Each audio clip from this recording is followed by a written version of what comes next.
विश्वास एक ऐसी चीज है जिस पर हो जाए तो पराये को भी अपना बना देता है और टूट जाए तो अपने को भी पराये बना देता है।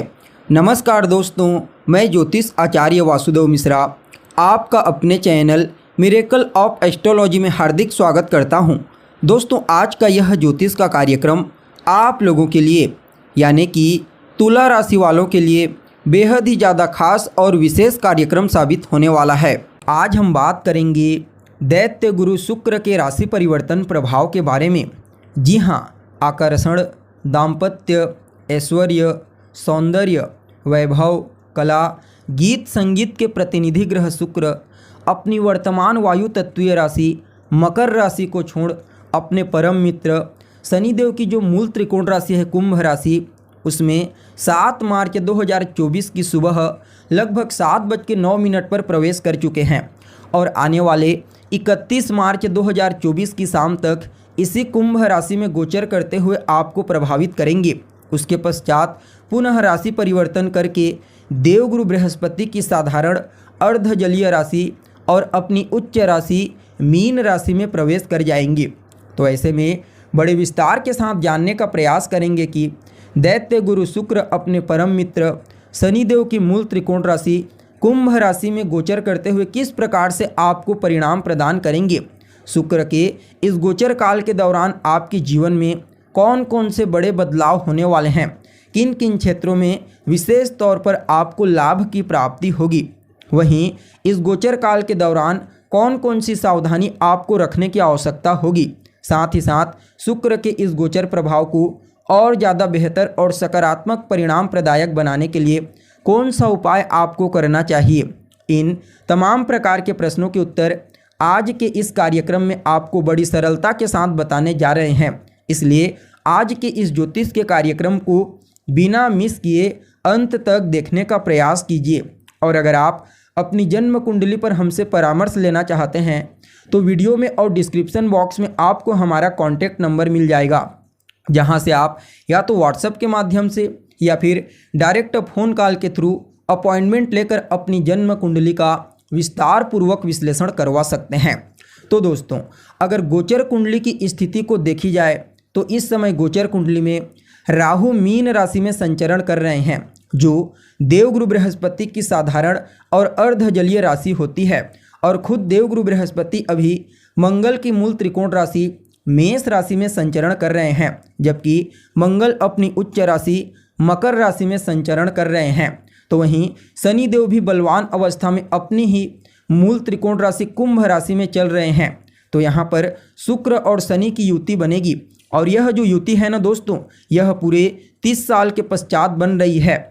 और धन के कारक देवगुरु बृहस्पति के साथ ये दोनों के दोनों ग्रह यानी कि शुक्र और शनि तीसरे 11वें का संबंध बनाएंगे, जिसे लाभ का संबंध कहा जाता है, जो अपने आप में ही अत्यंत ही श्रेष्ठ होगा। वैसे देखा जाए तो शुक्र और शनि आपस में मित्र ग्रह होते हैं, लेकिन शुक्र जितना बेहतर परिणाम देवगुरु बृहस्पति की राशियां धनु और मीन में श्रेष्ठ देते हैं, उतना ही बेहतर परिणाम वह मकर और कुंभ राशि में नहीं दे पाते। विशेष करके मकर राशि में, कुंभ राशि में चलो काफ़ी हद तक उनका प्रभाव श्रेष्ठ ही होता है, लेकिन मकर राशि में उनका प्रभाव बिल्कुल कमज़ोर हो जाता है। और यहाँ पर गोचर कुंडली में एक और बात आपको ध्यान रखने की आवश्यकता होगी। देखिए, अभी वर्तमान समय में मंगल अपनी उच्च राशि मकर राशि में है, आने वाले दिनों में राशि परिवर्तन करेंगे, लेकिन जब तक मंगल राशि परिवर्तन नहीं कर लेते तब तक राहु और मंगल ये दोनों के दोनों ग्रह शुक्र और शनि इन दोनों ग्रहों को पाप मध्यत्व में डालेंगे। हालांकि इन दोनों के ऊपर और किसी अन्य पाप ग्रह की दृष्टि नहीं पड़ रही है और देवगुरु बृहस्पति के साथ शनि और शुक्र ये दोनों के दोनों श्रेष्ठ लाभ का संबंध बना रहे हैं। इसलिए पाप मध्यत्व में होते हुए भी शुक्र और शनि को जब तक मंगल राशि परिवर्तन नहीं कर लेते हैं तब तक अच्छा ही परिणाम प्रदायक कहा जा सकता है। देखिए, जब भी कोई ग्रह अपनी उच्च राशि में होता है तो वह अत्यंत ही श्रेष्ठ परिणाम प्रदायक होता है। ठीक इसी प्रकार जब कोई ग्रह उच्च अभिलाषी होता है, यानी कि अपनी उच्च राशि में जाने की अभिलाषा रखता है, तो भी वह अत्यंत ही श्रेष्ठ परिणाम प्रदायक होता है, जो अभी शुक्र के साथ देखने को मिलेगा। जी हाँ, शुक्रदेव मीन राशि में उच्च के होते हैं, इसलिए कुंभ राशि में शुक्रदेव को उच्चाभिलाषी माना जाता है। यह समय अत्यंत ही श्रेष्ठ साबित होगा। देखा जाए तो आप लोगों के लिए यानी कि तुला राशि के जातकों के लिए दैत्य गुरु शुक्र का यह राशि परिवर्तन गोचर कुंडली में आपकी राशि से पंचम भाव में हुआ है। जी हाँ, पंचम भाव में उच्च अभिलाषी शुक्र अपने परम मित्र शनिदेव के साथ युति बनाकर और धन के साथ साथ आपके वेल्थ के कारक देवगुरु बृहस्पति के साथ तीसरे 11वें यानी कि लाभ का संबंध बना करके गोचर कर रहे हैं। तो निश्चित तौर पर आप सभी तुला राशि वालों के लिए दैत्य गुरु शुक्र के इस गोचर को अत्यंत ही बेहतर और सकारात्मक परिणाम प्रदायक कहा जा सकता है। तो पंचम भाव किस चीज़ का होता है? मूल रूप से देखा जाए तो पंचम भाव आपकी बुद्धि, आपके ज्ञान, आपकी शिक्षा, आपकी लव लाइफ और कहीं ना कहीं आपकी संतान के साथ आपके पूर्व जन्म का प्रतिनिधित्व करता भाव है। और पंचम भाव में शुक्र का अपने परम मित्र शनिदेव के साथ युति बना करके गोचर करना, सबसे पहले तो यह आपके प्रेम संबंधों के दृष्टिकोण से अत्यंत ही श्रेष्ठ कहा जा सकता है। जी हाँ, अगर आप किसी के साथ रिलेशनशिप में हैं और पूर्व में किसी बात को लेकर के कोई अनबन हो गई थी, कोई छोटी मोटी लड़ाई हो गई थी, तो समझ जाइए फिर से रिश्तों में सुधार करने का मौका आपको प्राप्त होगा, जिससे आपकी लव लाइफ पुनः पूर्व की तुलना में और ज़्यादा मजबूत और श्रेष्ठ हो जाएगी। कहीं ना कहीं विद्यार्थियों के लिए भी शुक्र के इस गोचर काल को अत्यंत ही श्रेष्ठ कहा जा सकता है। जी हाँ, विद्यार्थियों का मन पढ़ाई लिखाई में विशेष रूप से लगेगा और सफलता की प्राप्ति तो होकर ही रहेगी। खास करके मैनेजमेंट के फील्ड में, फाइनेंस के सेक्टर में जो जातक जुड़े हुए हैं, जो विद्यार्थी जुड़े हुए हैं, उनके लिए शुक्र के इस गोचर को थोड़ा ज़्यादा ही प्रॉफिटेबल कहा जा सकता है। जी हाँ, वहीं देखा जाए तो आपके वैवाहिक जीवन के दृष्टिकोण से भी शुक्र के इस गोचर को अत्यंत ही श्रेष्ठ कहा जा सकता है। जीवन साथी के साथ आपके तालमेल बेहतर होंगे, जीवन साथी के प्रति आपका भरोसा बढ़ेगा और आपके प्रति जीवन साथी का भरोसा बढ़ेगा। कहीं ना कहीं ये दोनों चीज़ें आपके प्रेम में बूस्टिंग करने वाली साबित होंगी। और देखा जाए तो आपकी संतान को लेकर के भी अगर कहीं कोई आपके मन में चिंता थी, चाहे वह संतान के करियर को लेकर के हो या फिर उसके भटकाव को लेकर के, समझ जाइए यह गोचर आपको उस चिंता से मुक्ति प्रदायक साबित होगा। हालांकि संतान की सेहत को लेकर के थोड़ा सावधान आपको रहना है। बाकी संतान की तरक्की, संतान की कामयाबी आपको अवश्य ही प्रसन्नता प्रदायक साबित होगी।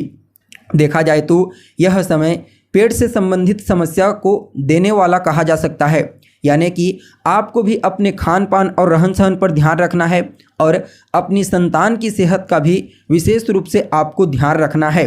बाकी शुक्र का यह गोचर आपके जीवन में नए रिश्तों का आगमन कराएगा, कुछ नए लोगों के साथ आपको जुड़ने का मौका मिलेगा।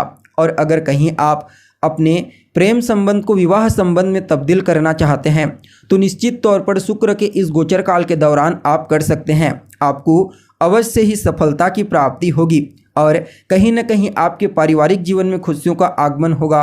पारिवारिक जीवन में लोगों का एक दूसरे को सहयोग देखने को मिलेगा और कहीं ना कहीं आपके लाभ भाव पर दृष्टि पड़ने के चलते इस गोचर काल के दौरान आपके जीवन में आपका रुका हुआ पैसा आपके पास आएगा और किसी बड़े प्रोजेक्ट में कार्य करने के लिए बड़ी मात्रा में आपको धन की प्राप्ति हो सकती है। और जब धन का आगमन बड़ी मात्रा में होने लगे तो इसमें कहीं कोई, और यहाँ पर एक और बात, शुक्रदेव कुंडली के दूसरे भाव धन भाव के स्वामी बनते हैं काल पुरुष की कुंडली में, और शनिदेव एकादश भाव लाभ भाव के स्वामी बनते हैं। और पूरे 30 साल के पश्चात धन भाव और लाभ भाव के स्वामी का एक साथ लाभ भाव की राशि और लाभ भाव में होना, यह ज्योतिष शास्त्र के आधार पर महाधनी योग होता है और इसी का ही आपके इनकम पर प्रभाव पड़ेगा। फलतः आपके धन के दृष्टिकोण से शुक्र के इस गोचर को थोड़ा ज़्यादा ही श्रेष्ठ कहा जा सकता है। बाकी अन्य पक्ष में भी आपको लाभ की प्राप्ति होगी। कुल मिलाकर के आप सभी तुला राशि वालों के लिए आपकी राशि के स्वामी शुक्र का यह गोचर श्रेष्ठ होगा। फिर भी इस समय को और बेहतर बनाने के लिए आप कुछ उपाय कीजिए। तो आपको क्या करना चाहिए, तो आप देवी के मंदिर में जाइए, उन्हें लाल पुष्प की माला अर्पित करें और उनका ध्यान लगाएं। बाकी आपके लिए यह गोचर श्रेष्ठ साबित होगा। तो दोस्तों, हमें उम्मीद है जानकारी आपको पसंद आई होगी।